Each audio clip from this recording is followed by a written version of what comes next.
Hey guys, and welcome to a battle between the legendary Stormrunner, representing the Wood Elves here, up against Pandunanonurus, or whatever that name was, leading the forces of the Greenskins. And this is going to be a bit of a showcase match of why it's important to bring units that work well with your own army, rather than just bringing units for the sake of them being good in a certain matchup. So for the forces of the Wood Elves today, we've gone for a very hardcore skirmish build. Glade Riders with Hagbane tips on either flankage to harass and slow down the enemy as much as possible. A centre pocket of Eternal Guard with shields, Winterheart Guards who of course are unbreakable, as well as the Wardens of Sifril, who are a very cool Regiment of Renowned Wildwood Ranger unit. They come in with anti-large, which is really useful. They also sunder down armour by -30, which is pretty damn impressive. And of course they do have loads of nice bonuses if they're in the woods, but of course there's no woods on this map. For the main punch of his build, it looks like he does have Wild Riders with shields, Wild Hunters of Kurnos, the Regiment of Renowned unit, which is arguably in my top 2 favourite units thematically. Look at these glorious stags riding into battle with their magic spears here. Them and the Regiment Around Temple Guard, two of the coolest units. We have some more Wild Riders as well on the right hand flank. Up in the skies, a Spellslinger of Life, of course, coming with Earth, Blood and Regrowth, which is vital in a build such as this. And a Glade Lord, not a Glade Lady, riding on top of the mighty Forest Dragon, which always looks incredible. Coming in, of course, with Helm of Discord, Deadly Onslaught, Foe Seeker. Of course, it has the breath, and it looks like he's even brought the banner of the Hunter King. So, this Stormrunner in general is known for bringing some pretty crazy builds, and this build in itself is also pretty damn crazy. Now, for the forces of the Greenskins, he does have double Doom Diver catapults over on this flank, double Savage Orc Boar Boy Biggins, which is an interesting pick here because they're very, very low armour, but I suppose they will do a ton of shock damage to Wild Riders. I think I'd prefer to see more of the cheaper, more heavily armoured units. However, a couple of Goblin Wolf Riders over on the other flank, and then for a front line he has cheap and cheerful Orc Boys dotted all the way along, backed up by a couple of Orc Boar Boy Biggins, Orc Biggins, not Boar Boys, sorry, which I don't mind this front line. Orc Boys, of course, cheap, cheerful, shielded, can deal very well with the close combat units of the Wood Elves. And Biggins help take down some of those larger targets. Looks like he has double Night Goblin Archers as well. And down for his hero core, he has an Orc Shaman as well as Grimgork. But let's quickly look at the spells here. So he does indeed have Fet of Gork. Here we go. Edbutt and Fist of Gork. But for his leader, we do have the glorious Grimgork. He still suffers from a lot of the same problems he had before, being a third character who's rather slow, but he has some pretty useful abilities. Your Next is very powerful, Get Back Here is helpful of course, and Best of the Best is very nice indeed. So you can certainly go toe to toe with the best of them now, even if he still is a little bit of a meme.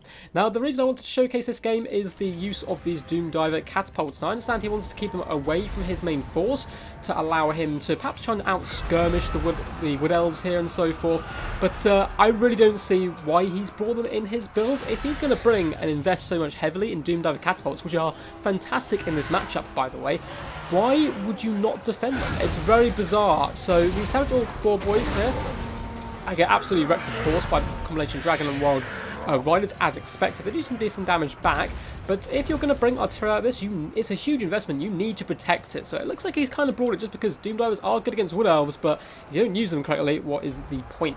In the centre pocket here, we do have Winterheart Guard, as well as the Wardens fighting alongside their Eternal Guard brethren, surrounded at the moment by Orc Boys and Orc Boy Biggins, but all they're doing is holding the line so much. I keep saying Boar Boy Biggins instead of Biggins. It's such a mouthful, the Greenskin forces. But Wild Riders simply going to run over the Doom Diver catapults here, and up against Wood Elves you expect them to have loads of skirmish, so you just need to protect these kind of guys, and they've already been completely shattered off. And with that, the game is going to be a huge struggle already for the forces of the Greenskins. They're doing some great skirmish down on the low ground. Goblin Wolf Riders are hunting down Glade Riders with Hagbane tips, doing some fantastic work. But the second unit is completely free to unleash all its ammunition, and these Wild Riders can really now become the hammer to this anvil of unbreakable Winterheart Guard and so forth, and just start slamming into the back of this big heavy core here. Looks like we do have a spell going down as well, and it overcasted Earth Blood, trying to keep these guys fighting as long as possible. Looks like Night Goblin Archers are pushing forward, and imagine how deadly it would be to have one unit of Fanatics here. Looks like, oh shit, we do have a unit of Fanatics coming through and tearing apart that Wood Elf core. Lovely play indeed. I didn't actually see which unit had those Fanatics, but really lovely damage overall. So some good play there by the Greenskin player. Now, it looks like, yeah, all the units in the background have been completely shattered. Wild Riders are starting to pop up, and this dragon is lurking dangerously close to this large blob. Winterheart Guard are going to hold the line, of course, being unbreakable. The rest of the Wood Elf forces have started to break and run for the hills here. Wild Riders, once again, can use their mobility just to dot away where they can, dance around these Orc Biggins, and then hit them from the rear when they're chasing the wrong unit, which is some really good play overall. 94 kills up onto the Glade Lord now, who's just going to be 360 no-scoping Grimgor as much as possible. It looks like a lot of the Wood Elves are starting to rally. Down in the low ground, though, those Goblin Wolf Riders did manage to catch and dispatch those nasty Glade Riders. So in comes the big Glade Lord, but he does have your next popped on him here, which is what Grimgor's good at. Glade Lord, however, on a big dragon, can just simply walk through, get back onto the air, and constantly slam down as well. Light Goblin Archers are currently in combat, not the best place for these guys to be. And it looks like Helm of Discord has gone down as well. With the combination of the Wild Riders and Helm of Discord, it can be very, very powerful. Nice spell coming down here, it looks like by the... Oh, it was a Foot of Gork, in fact. Fantastic cast. Catching 2 units of the Wild Riders, including the Regiment Renowned one. Absolutely hammering those guys down. Getting up to a solid 28 kills there from the Shaman. It looks like the Glade Lord is slightly overextended now, but the debuffs have gone down. He's simply going to fling Grimgor to the side, who's been buffed up by Fist of Gork as well, making him a deadly melee combatant. The Glade Lord can now simply fly back up in the sky, and it looks like we're getting ready for a big Earth Blood here as well. Looks like a bit of a misclick, unfortunately. That could have done some great damage on top of the Wild Riders. And now that the Wood Elves simply use their added mobility to hunt down routing troops, force them off the field, and get that fantastic value where possible. It looks like the Infantry Corps is still alive and kicking, going up against Orc Biggins, though, who are rather scary indeed. And you don't really want to fight those guys. The Wards of Sephiroth are relatively elite, and they are getting shot in the back now by some of the surviving Glade Riders with Hagbane tips. As you see, all the Orc boys being hunted down here by Wild Riders and so forth, as well as the Eagle just using their Wood Elf pace, which is what you'll see often happen. Looks like the Night Goblin Archers are forcing their way forward here to try and pin down the Glade Riders, but it looks like they're running into combat for some bizarre reason, which Glade Riders can simply just push forward, run these guys over if Stormrunner does notice this. It looks like these are the guys with the Fanatics. Okay, so they're pushing forward for their Fanatics, which is pretty good. They're going to get some good value, but now they're completely out of position and are going to simply get absolutely hammered and wiped out here. And boom, you can see into that land, the leadership starts to break on both units, and that's before the core of the Wild Riders even thunder into the Greenskins lines here. And bye-bye, poor little Night Goblin Archers, they do get completely destroyed here. The Grimgor trying his best, up to 22 kills, but again, his lack of mobility does make him really struggle. He's going to catch some Wild Riders for sure, get back here as popped as well to try and keep his lads fighting.